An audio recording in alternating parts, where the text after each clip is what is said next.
Zulflaouen. Alors, je m'appelle Salma Boukir, j'ai 44 ans, je suis franco-algérienne et donc je suis kabyle d'Algérie. Voilà. Je suis responsable d'agence dans les services à la personne et je travaille dans le 11e arrondissement de Paris. Alors, un moment, il me vient tout de suite le souvenir d'un retour de l'école, c'était au village et je devais avoir 7 ans.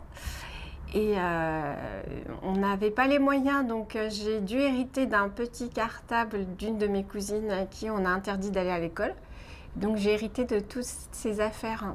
Et c'était un cartable qui était un peu vieillot, même un peu raccommodé, mais j'étais super heureuse d'avoir ce cartable pour aller à l'école. Oui, donc il me vient à l'esprit ce petit souvenir quand j'ai hérité du cartable de ma cousine à qui on a interdit d'aller à l'école, donc dans ce petit village de Kabylie, sur les hauteurs de la Kabylie en fait. Et j'étais super contente d'en avoir hérité, même si c'était un cartable un peu raccommodé, vu que ma cousine n'avait plus le droit d'aller à l'école parce que ça devenait une grande fille en fait, c'était une petite jeune fille et quand on devient jeune fille, la place est à la maison. Donc moi étant toute petite fille, j'avais encore le droit d'aller à l'école, donc j'ai pris ce cartable. Je pense à ma mère, tout d'abord. Ma mère qui est une femme battante, ma mère qui a été abandonnée par mon papa, hein, comme beaucoup de femmes dans un petit village en Kabylie, qui est partie travailler en France et qu'il a laissé à la maison. Et ma maman, femme quand même indépendante pour les années 60, hein, puisqu'ils se sont mariés en 66, a décidé de ne pas se laisser faire comme la majorité des femmes de son âge. Quand mon papa a retrouvé une autre femme ici en France, elle a décidé de quitter sa maison, ce qui est très très rare à cette époque-là. Et je pense que ça a forgé mon caractère. Je me suis dit, il faut que je sois à la hauteur de ma maman. C'est-à-dire qu'elle, elle s'est battue à son époque, alors que les femmes ne divorcent pas, ne partent pas. Elle a pris la décision de partir, même si c'est pas aussi évident que ça. Et donc, ça a été un peu mon modèle. Et c'est quelqu'un qui aime la perfection, ma mère. Donc, il faut être à la hauteur et j'ai essayé d'être à la hauteur de ma maman. Donc, voilà, c'est mon modèle aujourd'hui. Alors, être une femme franco-algérienne, et j'allais même dire être une femme kabyle franco-algérienne. C'est parfois un peu compliqué, on cherche à être le tout en même temps. On a plusieurs cultures qui se mélangent, qui se chevauchent, on essaie de ne pas trahir l'une au détriment de l'autre. Je suis kabyle au plus profond de moi-même, ça coule dans mes veines, je ne peux pas l'oublier. Je suis algérienne de par l'histoire et c'est un pays qui a un peu comme... Enfin, je ressemble à ce pays, je me suis battue pour avoir ma liberté aussi. Et je suis tout à fait française parce que j'ai totalement choisi ce pays et j'ai épousé ces valeurs qui sont mes valeurs, celles de la liberté qui est très importante pour moi, la fraternité parce que comme j'aime le dire, j'aime les gens, j'aime les gens qui sont autour de moi, j'aime mes amis, voilà, la fraternité, la liberté, l'égalité qui est chose très très importante pour moi en tant que femme qui vient d'un pays où les femmes, comme l'Algérie, où les femmes ne sont pas les égales des hommes. Elles se battent encore aujourd'hui. Donc, je me rends compte de la chance que j'ai de porter autant de choses en moi. Donc, trois cultures quasiment, entre guillemets, trois cultures qui se marient ensemble, qui vivent ensemble presque en totale harmonie. La liberté est pour moi plus qu'un mot, c'est un mode de vie. Je crois enfin, j'en ai tellement manqué parce que je viens d'un pays où justement les femmes, voilà, n'ont pas cette totale liberté. Il y a le code de la famille en Algérie aujourd'hui qui régit la vie des femmes. La femme n'est jamais majeure. C'est-à-dire qu'elle ne peut pas décider d'elle-même de ce qu'elle fait et c'est la loi qui dit ça dans un pays qui s'appelle l'Algérie et on est en 2014. Donc ça a toujours été important pour moi de me battre pour ça parce que j'estime, c'est inné pour moi la liberté. Je suis née libre, je viens d'un peuple Imaziran, ça veut dire des hommes libres et donc je suis une femme libre et le fait d'être dans une culture où ça, on vous l'interdit, où pour sortir, vous devez demander l'autorisation à votre frère, à votre cousin, à votre père, et voilà. Et on est dans une culture où toute la famille a le droit de regard sur vous. À un moment donné, je me suis dit, ce n'est pas moi. C'est pas comme ça que j'ai une tête, je réfléchis, donc c'est moi qui décide de ce qui est bon ou pas bon pour moi une fois que je suis majeure et vaccinée. Du coup, ça a été une bataille de longue haleine. Je suis militante, j'ai toujours été militante syndicaliste. J'ai été mise en quarantaine par ma famille parce que j'ai décidé d'aller faire mes réunions et parfois ça m'est arrivé de passer la nuit dehors. Mes week-ends, je les consacrais à mon syndicat, qui est le SATEF. Et j'ai été mise en quarantaine, c'est-à-dire vous rentrez chez vous, on ne vous adresse pas la parole. Mais j'ai tenu bon parce que j'estimais que ça valait la peine. Et aujourd'hui, c'est quelque chose en lequel je ne peux absolument pas renoncer. Quand on me dit ne fais pas quelque chose, il faut m'expliquer pourquoi je ne dois pas le faire. Voilà.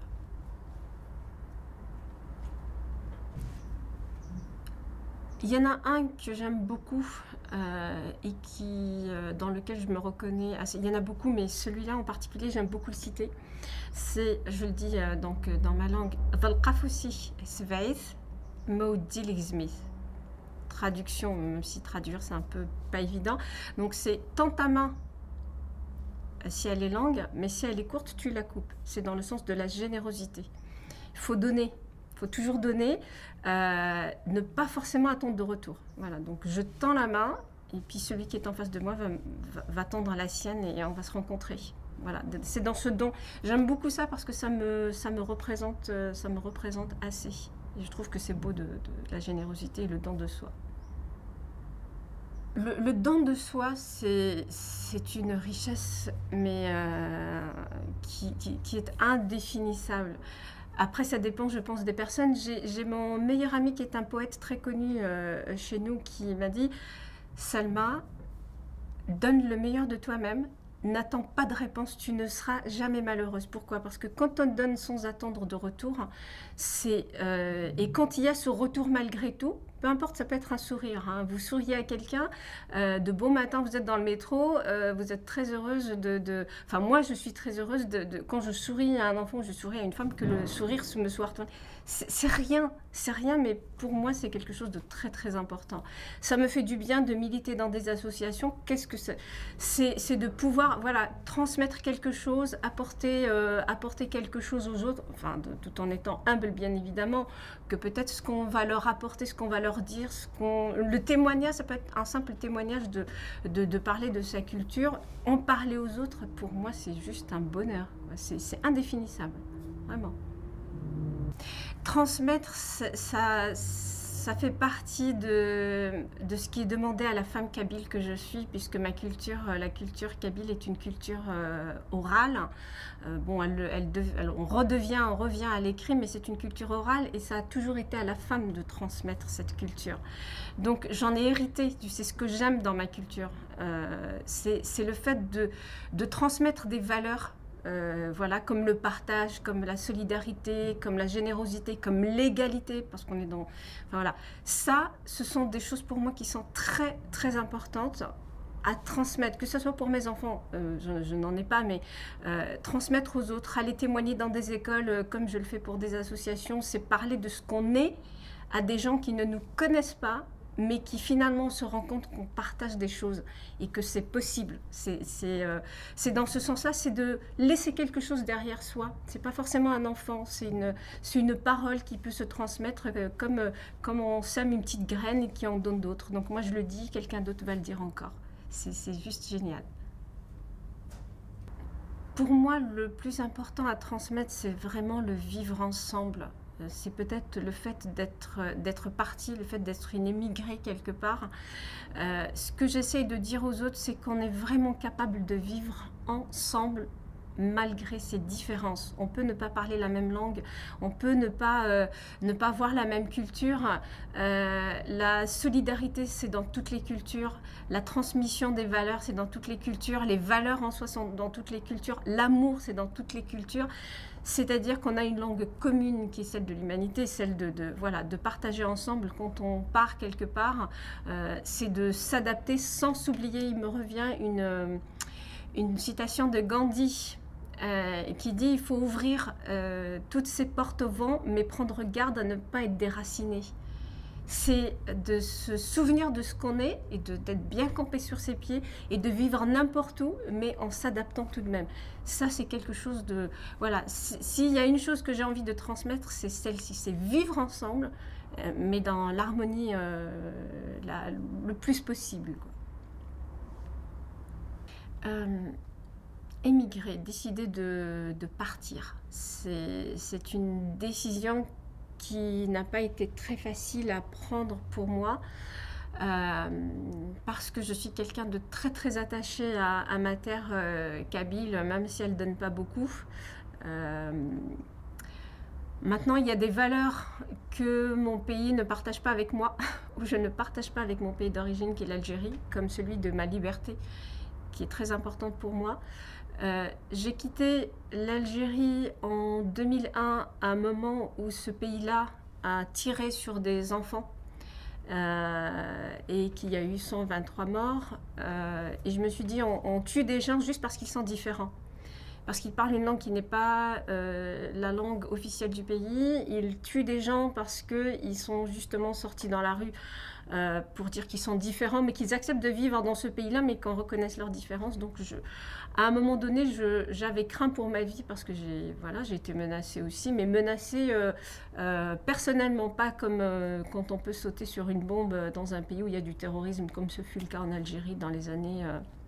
noire dans les années 90, mais on est venu me voir pour me dire, bah, si tu continues comme ça, c'est une balle dans la tête. Au bout d'un moment, on se dit, bon, je crois que j'ai trop envie de vivre, donc j'ai décidé de partir, de ne prendre finalement qu'une petite valise. J'ai laissé une maison, j'ai laissé toute une vie, 30 ans de vie derrière moi, des amis, mon travail, ma famille, ma terre, pour partir dans un pays que je connais quand même, qui est la France, puisque c'est le pays d'émigration de mon père. Mon père vit en France depuis 50 ans. Donc, on part et on arrive étranger dans ce pays. Étranger parce qu'on ne partage pas forcément la même culture, même si je maîtrise totalement la langue de ce pays, la langue française, qui permet vraiment de pouvoir communiquer. Et malheureusement, à mon sens, quand on part, quelque part, on reste émigré. Et ce qui est plus difficile, c'est d'être immigré dans son propre pays, parce que quand je rentre chez moi, on me dit l'immigré. Et je rappelle les gens alors dans leur disant, bon, je suis immigré là-bas, mais je ne suis pas immigré ici. Donc ici, je suis tout de même chez moi. Et d'ailleurs, je me sens, c'est paradoxal, je me sens chez moi ici aussi, hein, parce que quand je suis là-bas, je dis, je vais rentrer chez moi. Donc en fait, je suis chez moi en France et chez moi en Algérie, mais j'ai un peu le cœur partagé entre les deux, quoi. Voilà, c'est les deux moitiés de mon cœur. Voilà. Alors, est-ce que c'est un choix de ne pas faire des enfants? Ce le fut un moment, et puis je ne sais pas, ça revient, là, ça la rengaine revient. J'ai peut-être envie de faire un enfant égoïstement en me disant j'ai quelque chose à lui transmettre, mais en fait c'est peut-être une erreur parce qu'on peut transmettre à d'autres.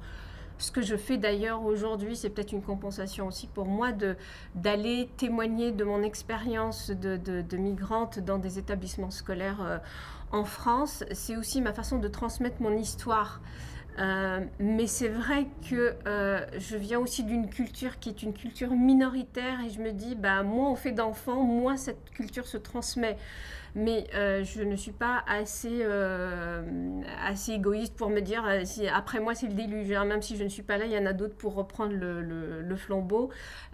C'est clair que si, oui, en tant que femme kabyle, j'ai envie d'avoir une fille Surtout, mine de rien, malgré le statut des filles, hein, j'ai envie d'avoir une fille parce que j'ai conscience de la chance que j'ai eue, des choses qu'on m'a transmises, des choses que je porte moi, malgré la difficulté de la vie en Kabylie, malgré la difficulté de la vie dans un pays qui ne me reconnaît pas en tant qu'adulte majeur et vacciné. Mais si j'avais le choix, je voudrais bien avoir une fille, pouvoir lui transmettre des choses. La plus grande injustice, je crois que pour moi, oui, ce fut le printemps noir de 2001. C'est quelque chose dans mon histoire personnelle et dans l'histoire de mon peuple qui sont les Kabyles, qui a été déterminante dans ma vie, puisque c'est ce qui m'a poussée à partir, à quitter justement cette Kabylie pour laquelle je me suis battue, pour laquelle se battent les gens encore aujourd'hui. C'est même pas le fait de ne pas être reconnue comme étant une femme à part entière et être libre de mes mouvements, libre de faire ce que je veux, parce que ça, je l'ai arraché toute seule. Mais c'est vraiment le 2001 parce qu'un État qui se dit démocratique a tiré sur des enfants qui étaient désarmés. On a tué des gens juste parce qu'ils sont différents. Et c'est pour moi la plus grosse injustice. Et j'en parle et j'ai encore... voilà, j'ai les larmes aux yeux parce qu'il y a encore des gens qui portent les séquelles de 2001. Il y a des petits blessés qui sont un peu perdus, à qui on a enlevé un pied ou qui sont morts, pour certains qui ne reviendront pas. Oui, pour moi, c'est cette injustice-là, parce que c'est celle qui m'a fait prendre conscience que le fait que je sois kabyle dérangeait beaucoup de gens. Et c'est pour ça peut-être que je me bats encore pour l'affirmer, l'exprimer, le dire et le redire à chaque fois. Je ne le remarque pas, je ne veux pas le remarquer. Je travaille avec des personnes qui viennent d'horizons différents, je côtoie des Français, on est à Paris, donc c'est une ville où on rencontre toutes les cultures du monde. Et personnellement, je ne prête même pas attention à ce genre de choses. Si quelqu'un a des termes blessants ou racistes, je l'ignore. Pour moi, on répond aux imbéciles par le silence. J'estime que voilà. Je suis au-dessus de ce genre de choses. Voilà. Je suis arrivée en France en 2001, en août 2001, juste après le printemps noir de Kabylie, justement. Et je pense que cette rage de vivre m'a permis au bout de 13 ans, ça va faire bientôt 13 ans que je suis là, au bout de 13 ans finalement, entre guillemets, réussir dans la vie. J'ai réussi à reprendre des études que je n'ai pas pu faire en Algérie, des études supérieures. Je me suis inscrite dans l'une des plus grandes écoles de sciences sociales à Paris. J'ai réussi à faire une formation pour être adjoint DRH.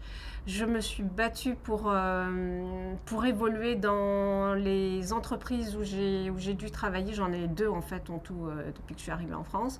Et aujourd'hui, je suis cadre dans une entreprise qui a signé la charte pour la diversité, ce qui pour moi est une continuité de mon combat justement pour l'égalité de tous et pour le vivre ensemble. Et je suis aujourd'hui, au bout de 13 ans d'émigration, entre guillemets, cadre moyen en France.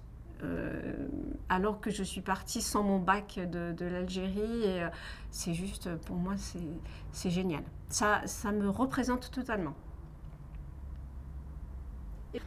Qu'est-ce qui me fait le plus peur? De ne pas être à la hauteur. J'ai été élevée dans une famille connue, dans une famille qui a beaucoup donné pour sa communauté. Mon grand-père maternel a fait la guerre en Allemagne pour la France. Mes oncles maternels ont fait la guerre d'Algérie.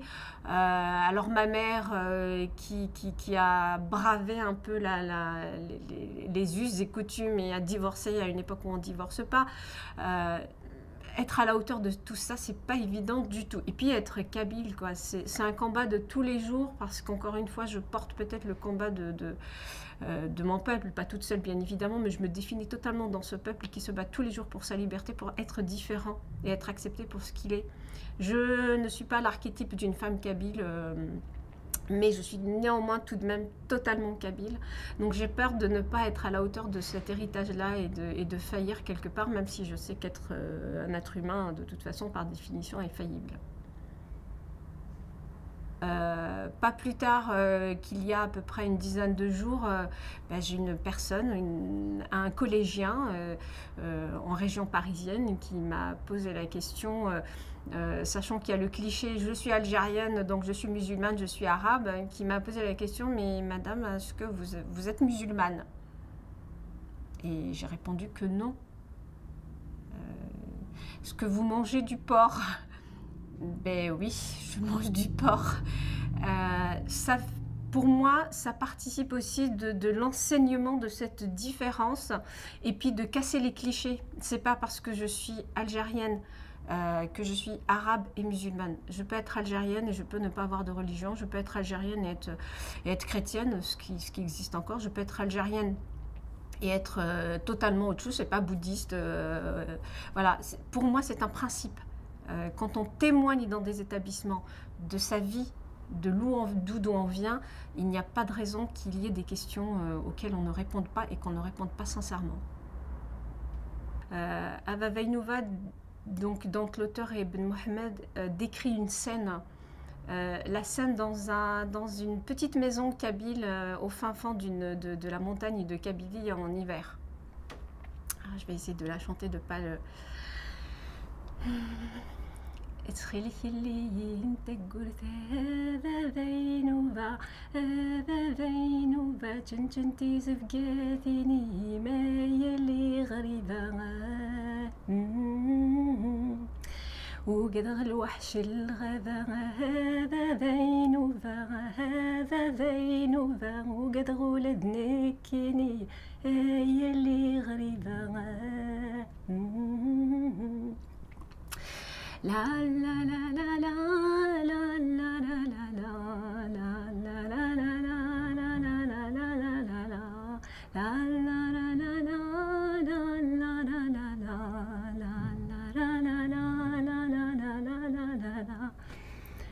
أثفلي تدثي قورا يتكش من تحلول بعد تقول pardon. Je n'arriverai pas à retrouver toute la chanson parce qu'elle est, je suis trop émue de toute façon pour la chanter, mais Ava Vainova, c'est la chanson qui pour moi, quand elle a traversé les âges, puisqu'elle a été écrite en 73, j'avais à peine 3 ans, et reprise par toutes les générations, peu importe l'âge du kabyle, il va la chanter cette chanson, vous lui parlez d'Ava Vainova, il va tout de suite se reconnaître dans cette chanson, et celui qui l'a écrite, il faut lui rendre hommage aujourd'hui, parce qu'il fait partie des gens qui ont transmis cette culture et qui m'ont donné envie. Et c'est lui qui m'a dit, Selma, donne sans attendre de retour, tu seras toujours heureuse.